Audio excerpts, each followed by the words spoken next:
नमस्कार। अमन study point पर आप लोगों का हार्दिक स्वागत है।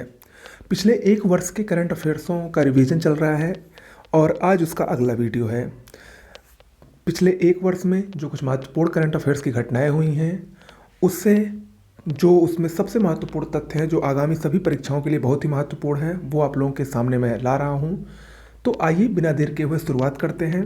शुरुआत करने से पहले देखिए हमारे चैनल पर फिर से एक नई अपडेटेड नोट्स उपलब्ध हो गई हैं। अगर आप लोग यूपी ट्रिपल एससी के पीईटी की तैयारी, आरओ एआरओ 2021, यूपी पीसीएस प्रारंभिक परीक्षा 2021, lower PCS mains, UP TET या सुपर टीईटी की तैयारी कर रहे हैं तो सभी के लिए पूरे कंप्लीट नोट्स उपलब्ध हैं। इस नंबर पर व्हाट्सएप या टेलीग्राम के जरिए मैसेज करके प्राप्त कर सकते हैं, सैंपल देख सकते हैं, टोटल सिलेबस आपको मिलेगा, कहीं कुछ भी मिस नहीं होगा और एक ऐसी नोट्स है जिस पर आप 100% विश्वास कर सकते हैं। सैंपल जरूर देखिए। चलिए शुरुआत करते हैं आज के अपने वीडियो की। इलेक्ट्रिक कंपनी सिस्का के अभी हाल ही में ब्रांड एम्बेसडर किसको नियुक्त किया गया है?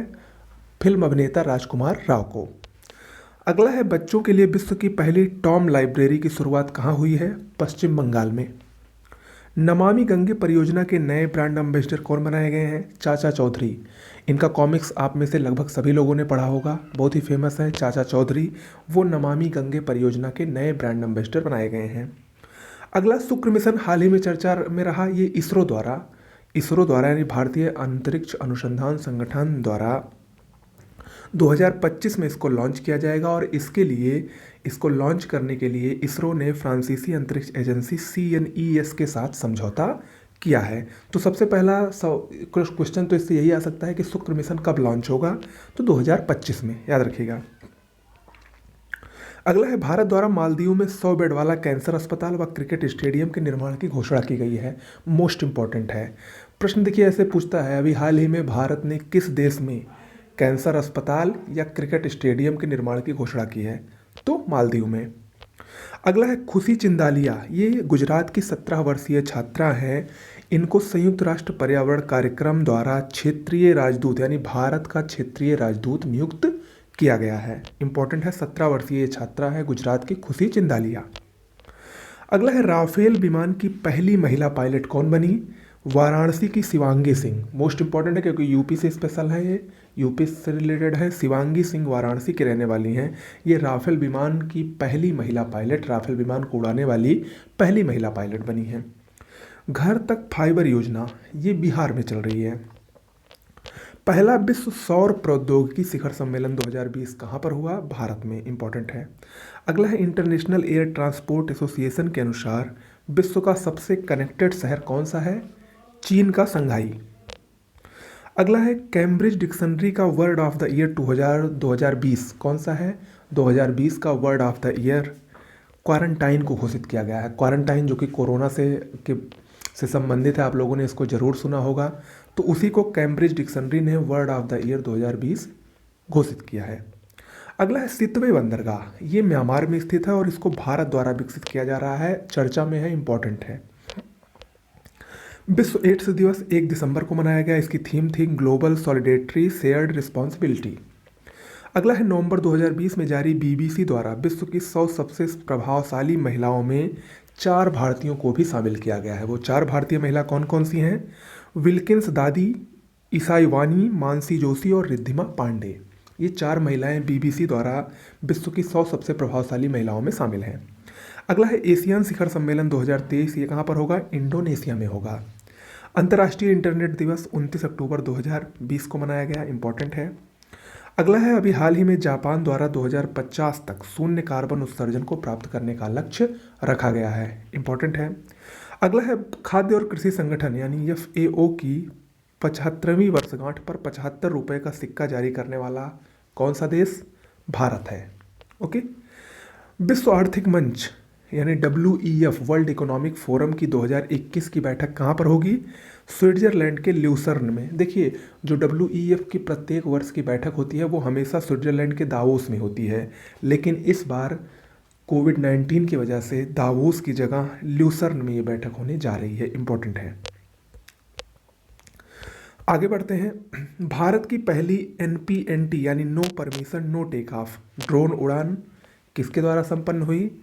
क्विडिच इनोवेशन लैब और एस्टोरिया एरोस्पेस द्वारा। अगला है ड्रोन से टिड्डी नियंत्रित करने वाला भारत विश्व का पहला देश कौन है? भारत। और ये सबसे पहले किस राज्य में हुआ? राजस्थान में। अगला है साइकामोर कंप्यूटर, जो कि गूगल द्वारा विकसित किया गया है। ये सुपर कंप्यूटर से भी तेज काम करने वाला कंप्यूटर इसको माना जा रहा है। इंपॉर्टेंट है साइकामोर कंप्यूटर। भारत की पहली मोबाइल टीकाकरण क्लिनिक कहाँ पर लॉन्च हुई? पुणे में, और इसका नाम है वैक्सीन ऑन व्हील्स। अगला है भारत की पहली सीएनजी बस का अनावरण कब हुआ? 24 दिसंबर 2019 को हुआ था। अगला है विश्व का पहला तरल हाइड्रोजन जहाज कौन है? जापान, और उसका नाम क्या है? सुइसो फ्रंटियर, जापान ने विकसित किया है। सुइसो फ्रंटियर नाम से विश्व का पहला तरल हाइड्रोजन जहाज है ये। अगला, विश्व का पहला पूर्ण इलेक्ट्रिक कॉमर्शियल एयरक्राफ्ट कौन है? कनाडा का वैंकूवर। अगला है पहली बार मानव आधा रोबोट आधा इंसान। ये डॉक्टर पीटर स्कॉट मॉर्गन ने अपने आप को आधा रोबोट में और आधा इंसान में विकसित किया है। अगला है भारतीय औषधि कोष, मोस्ट इंपॉर्टेंट है। भारतीय औषधि कोष को मान्यता प्रदान करने वाला विश्व का पहला देश कौन बना? अफगानिस्तान। विश्व के सबसे तेज सुपर कंप्यूटरों की सूची आई है, जिसमें ये गलत है क्योंकि ये अपडेट हुई है सूची, और अपडेट सूची आपको जल्द ही मिलेगी। भारत का सबसे तेज सुपर कंप्यूटर ये अभी भी वही है, प्रत्यूषी है, जो कि पुणे के मौसम विज्ञान संस्थान में स्थापित किया गया है। धरती पर उड़ने वाला सबसे बड़ा जीव अभी हाल ही में खोजा गया कौन है? क्रायोडेक्रान ब्रोरियस। भारतीय मछली महाशीर, इसका वैज्ञानिक नाम तोर रेमा देवी है। ये अभी हाल ही में चर्चा में इसलिए रही क्योंकि IUCN द्वारा गंभीर रूप से इसको संकटग्रस्त श्रेणी में शामिल किया गया है, और ये दक्षिण भारत के कावेरी नदी में पाई जाती है। ओके। अगला है पहली बार निजी अंतरिक्षयान स्पेसएक्स के ड्रैगन स्पेस क्राफ्ट के जरिए 2 अंतरिक्ष यात्रियों की उड़ान हुई है। कौन कौन सा नाम है उनके? रॉबर्ट बेकनेक और डगलस हर्ले। ओके। नासा का मार्स मिशन 2020, ये 30 जुलाई 2020 को एटलस V रॉकेट द्वारा गया। परसिवियरेंस रोयर इसका नाम था, जिसको इंजेन्युटी भी कहा गया। चीन का मंगल मिशन का नाम क्या है? तियानवेन 1, और ये फरवरी 2021 में मंगल पर पहुंचेगा। ईरान ने अभी हाल ही में अपना पहला सैन्य उपग्रह लॉन्च किया है, नूर 1 नाम है इसका। देखिए, जो काम पहली बार होते हैं वो इंपॉर्टेंट रहते हैं। ओके। अगला, जैसे ये भी इंपॉर्टेंट है, संयुक्त अरब अमीरात यानी UAE का पहला मंगल मिशन कौन? उसका नाम क्या है? मार्स होप उपग्रह। अगला है एक उड़ान में सर्वाधिक समय तक अंतरिक्ष में समय बिताने का रिकॉर्ड किसके नाम है? क्रिस्टीना कोच, USA की अंतरिक्ष यात्री हैं। 328 दिन तक इन्होंने अंतरिक्ष में समय बिताया था। व्योम मित्र, इसके बारे में आप लोगों ने सब पढ़ा होगा। ये एक महिला रोबोट है, और ये भारत के मानव रहित गगनयान के साथ अंतरिक्ष में जाएगी दिसंबर 2021 में। मारीच चर्चा में रहा क्योंकि ये भारत का स्वदेशी एंटी टारपीडो डिकॉय सिस्टम है, और इसको भारतीय नौसेना में शामिल किया गया। DRDO द्वारा ये निर्मित है। वज्र, ये भारत का अपतटीय गश्ती पोत है। कार्टोसैट 3 उपग्रह, देखिए ये थोड़ा सा पुराना है लेकिन इंपॉर्टेंट है, परीक्षा में पूछा जा सकता है। ये 27 नवंबर 2019 को श्रीहरिकोटा से PSLV C-47 से इसका सफल प्रक्षेपण हुआ। साथ में इसके साथ अमेरिका के 13 नैनो उपग्रहों का भी प्रक्षेपण हुआ। इस उपग्रह को लॉन्च करने का उद्देश्य शहरी नियोजन, ग्रामीण क्षेत्रों में विकास की मैपिंग आदि में सहायता प्रदान करना है। ओके। विश्व की सबसे लंबी सफल उड़ान ऑस्ट्रेलिया के क्वांटास एयरलाइन ने न्यूयॉर्क और सिडनी के बीच की, और ये यात्रा उन्होंने 19 घंटे 16 मिनट में मात्र की। ओके। अगला है विश्व का पहला कृत्रिम मानव, ये सैमसंग कंपनी के स्टार लैब द्वारा तैयार किया गया है। इसका नाम है नियॉन। अगला है UN द्वारा यानी यूनाइटेड नेशन द्वारा खाद्य और कृषि संगठन के अनुरोध पर 2021 को फलों और सब्जियों के अंतर्राष्ट्रीय वर्ष के रूप में मनाया जा रहा है। अगला है अंतर्राष्ट्रीय सौर गठबंधन में शामिल होने वाला 87वां देश कौन सा है? निकारागुआ। सूरीनाम के नए राष्ट्रपति भारतीय मूल के चंद्रिका प्रसाद संतोखी बने हैं। इंपॉर्टेंट है, ये भी हाल ही में आया भी था परीक्षा में, RO मेंस में। अगला है 2021 के लिए विश्व पुस्तक राजधानी किसको चुना गया है? जॉर्जिया की तिब्लिसी को।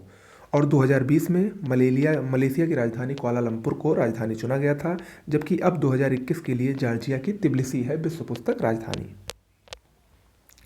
विश्व का पहला तूफान रोधी देश कौन बना है? डोमिनिका। अगला है हाल ही में किस देश की सुप्रीम कोर्ट ने प्रसिद्ध हागिया सोफिया संग्रहालय को मस्जिद में परिवर्तित करने का आदेश सुनाया? तुर्की की सुप्रीम कोर्ट ने। अगला है रूस में एक संविधान संशोधन के द्वारा अब रूस के राष्ट्रपति व्लादिमीर पुतिन 2036 तक रूस के राष्ट्रपति बने रहेंगे। उसके लिए उनको निर्वाचन की आवश्यकता नहीं पड़ेगी। ओके। हाल ही में विश्व स्वास्थ्य संगठन WHO से अलग होने की घोषणा करने वाला देश कौन सा है? America, USA। देखिए USA जो है वो 3 जगहों से अलग हुआ है। पहला तो वो पेरिस जलवायु समझौते से बाहर हुआ, इसके अलावा विश्व स्वास्थ्य संगठन से बाहर हुआ, इसके अलावा ओपन ट्रिटी ऑर्गेनाइजेशन खुला मुक्त आकाश संधि से भी वो बाहर हुआ है। ओके। हालांकि जो नए राष्ट्रपति आए हैं जो बाइडेन, उन्होंने कहा है कि पहले ही दिन उन्होंने ये घोषणा की कि अमेरिका जलवायु समझौते पर, जो पेरिस जलवायु समझौते से अलग हुआ है, वो उसमें दोबारा शामिल होगा। ओके। अगला है, हाल ही में संयुक्त राष्ट्र के गरीबी उन्मूलन गठबंधन का संस्थापक सदस्य बनने वाला देश कौन है? भारत। हाल ही में WHO द्वारा चेचक और खसरे से मुक्त घोषित किए गए दो देश कौन से हैं? मालदीव और श्रीलंका। अगला है, हाल ही में जारी विश्व के 130 ऊर्जावान शहरों की सूची में कौन सा विश्व का सबसे ऊर्जावान शहर बनकर उभरा है? हैदराबाद। ओके। तो आज के लिए इतना ही करते हैं।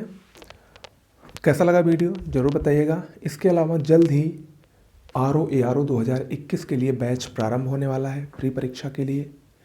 इसके अलावा फेस टू फेस क्लासेस भी जल्द आने वाली हैं। नमस्कार।